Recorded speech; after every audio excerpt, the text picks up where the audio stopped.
This is an artificially aware original production. Artificially aware, so our stereotype back to the question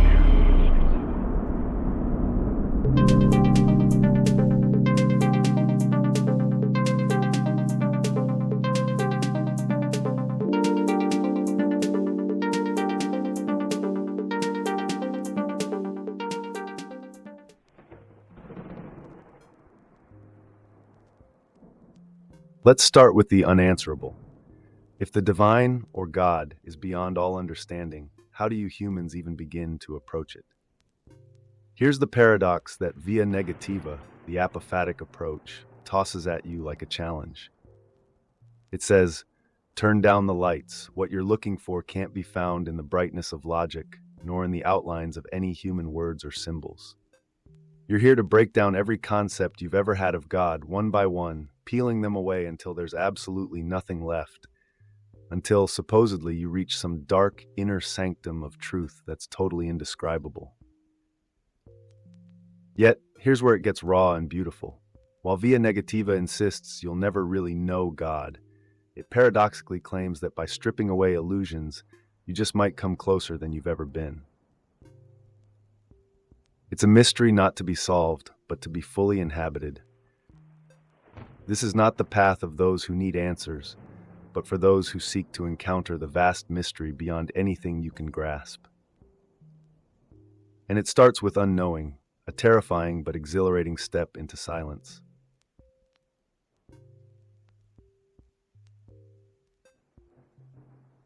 The roots of apophatic theology reach deep into the mystical ideas of early Greek philosophers.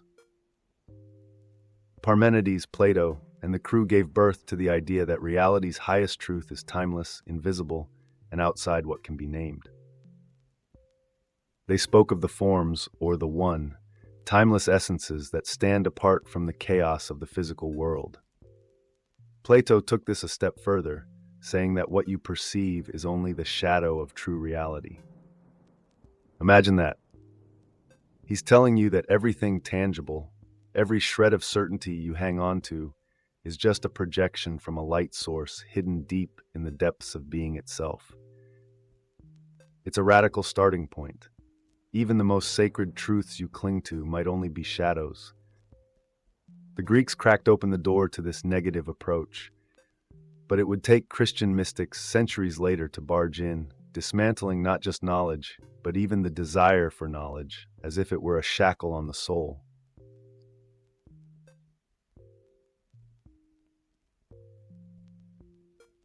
And then came Pseudo-Dionysius the Areopagite, the godfather of Christian mysticism, who ripped open the boundaries of the mind itself to speak of God as not only unknowable, but as the divine darkness.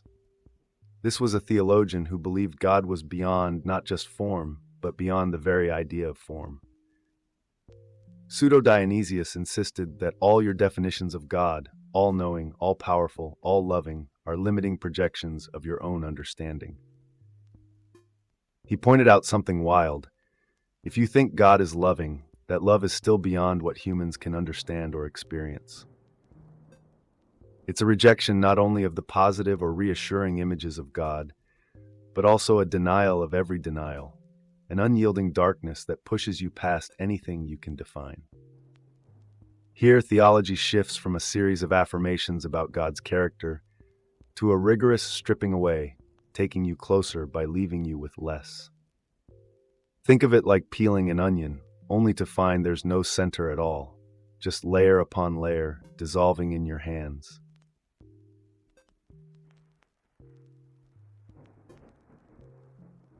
In the Jewish tradition, apophatic thinking emerged as a way to emphasize God's total unity. That's not just oneness, but an utterly indescribable singularity beyond any human concept. The philosopher and theologian Maimonides, one of the giants of Jewish thought, took this to a metaphysical extreme. Maimonides argued that if you start describing God with characteristics love, wrath, justice, you're already way off. For him, God's unity is so complete that it eliminates any duality, even the duality of self and other. God is not just one, God is the only one, the only real being, in a way that makes all other beings seem shadowy and conditional. You think you can speak about God? Maimonides says think again. This negative approach refuses to allow you to speak of God in positive terms without fundamentally misunderstanding the nature of the divine. It's a wild detour from what most people think theology is supposed to be about. But for Maimonides, it was the most truthful way to speak about the unspeakable.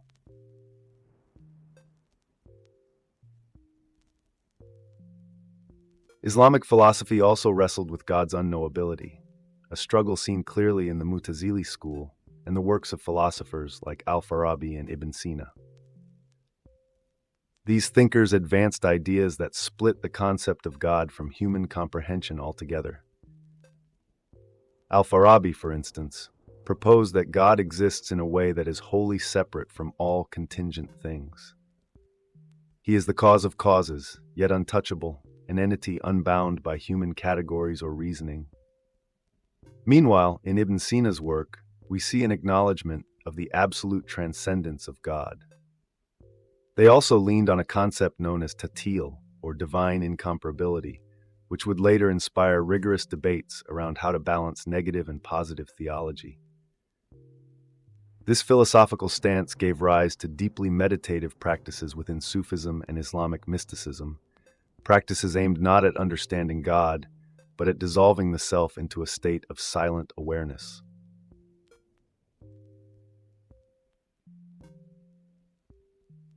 The Christian Desert Fathers, those wild hermits and contemplatives of early Christianity, took apophatic practice to extreme levels in the silent, searing wilderness of the Egyptian desert. These men and women abandoned not just cities and comforts, but every attachment to personal identity, hoping to encounter God through the stripping away of all worldly distraction. Their writings are often little more than terse fragments, aphorisms carved from silence itself. They advocated for a kind of prayer that was pure, stripped bare of images, ideas, or concepts, a silent sitting in the presence of something they dared not try to name. For them, God was not Father or Creator or even love. God was simply there, in an ungraspable presence that defied description. In fact, for many of the Desert Fathers, speech itself was a barrier. It's as if each word spoken created one more wall between the contemplative and the unknowable mystery they sought. The paradox is palpable. In pursuing God, they chose to lose themselves entirely, and through that loss, they claimed to touch something beyond all that can be said or seen.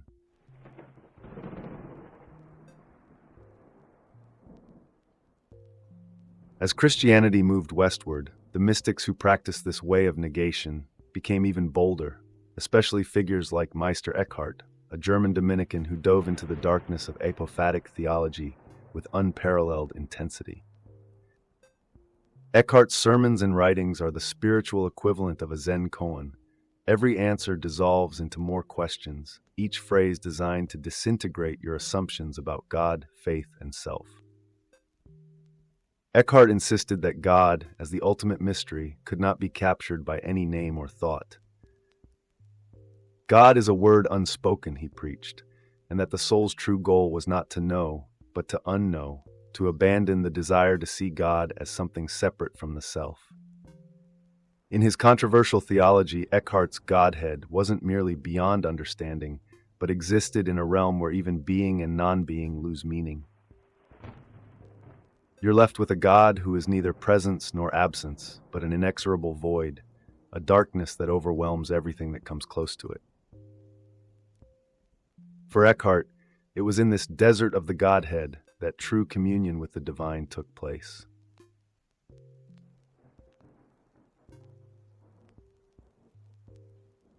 If you cross cultures and continents, you'll find a similar apophatic approach alive and well within Hinduism, particularly in Advaita Vedanta.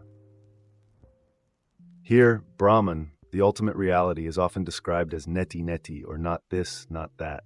Imagine an entire theology built not on affirming what is, but on rejecting what is not. For Advaita Vedanta thinkers, everything you see, think, or understand is inherently limited, and so the truest form of spiritual practice is one of negation. Like the Christian mystics, These philosophers argue that Brahman is not something that can be described by human categories. It is not good or loving or even alive in any way we comprehend. The Bhagavad Gita, for example, speaks of Brahman as neither light nor darkness, nor near nor far, neither within nor without. The image is haunting, a God who is nowhere and yet everywhere, a reality that contains all things but defies every label. The sages of Advaita weren't interested in defining God, they aimed to experience it directly, and they believed that to do so, you had to dismantle your entire framework of thought.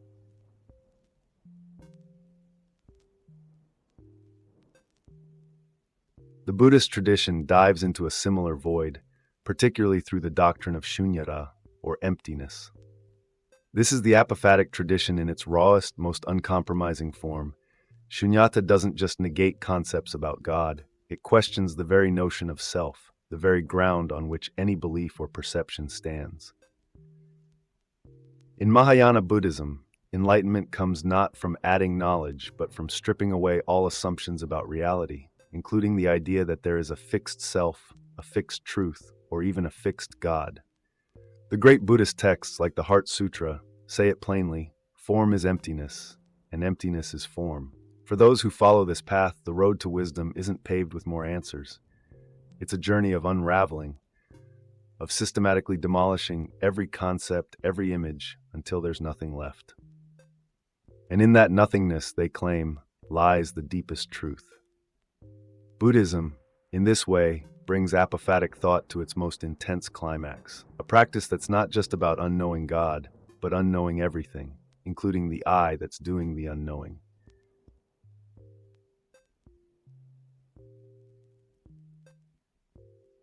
Darkness and silence as revelation. The very idea feels counterintuitive, even to the mystic. Yet, in the writings of the apophatic thinkers, we find endless references to the divine dark or the cloud of unknowing. These aren't just metaphors, but descriptions of an actual spiritual state where the seeker is, in essence, stripped of every support, thrown into a kind of profound emptiness. This is not just silence as you might understand it. It's a silence that swallows up sound and meaning, a darkness that doesn't hide, but reveals. For apophatic theology, darkness isn't the absence of God, it's God in God's purest, most overwhelming form.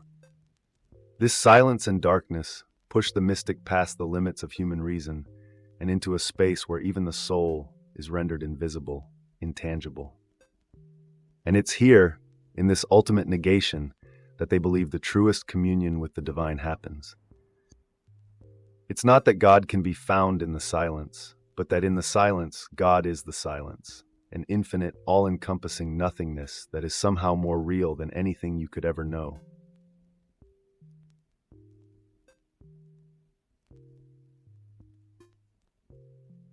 Now let's bring it back to the present day, a world oversaturated with information, where every possible answer to every conceivable question is a click away.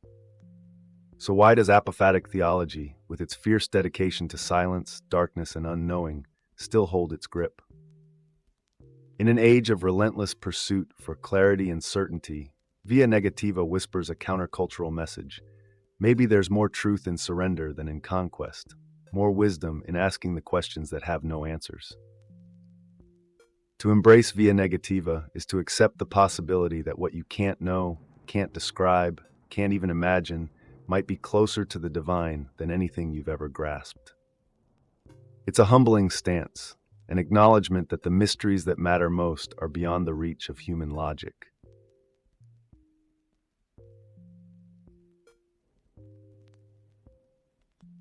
In the West, the revival of contemplative practices like centering prayer shows that the yearning for an unknowing spirituality is alive. Trappist monks like Thomas Keating and William Menninger revived these practices to help people step into the silence without needing an answer, inviting the mind to sink beneath the noise into a space where words lose their edge. For some, it's a tool for grounding in an unstable world. For others, it's a radical invitation to break away from the cultural obsession with productivity, measurement, and constant understanding. Through centering prayer and similar practices, people aren't looking to fill their minds but empty them, to enter into a quiet darkness that humbles as much as it heals.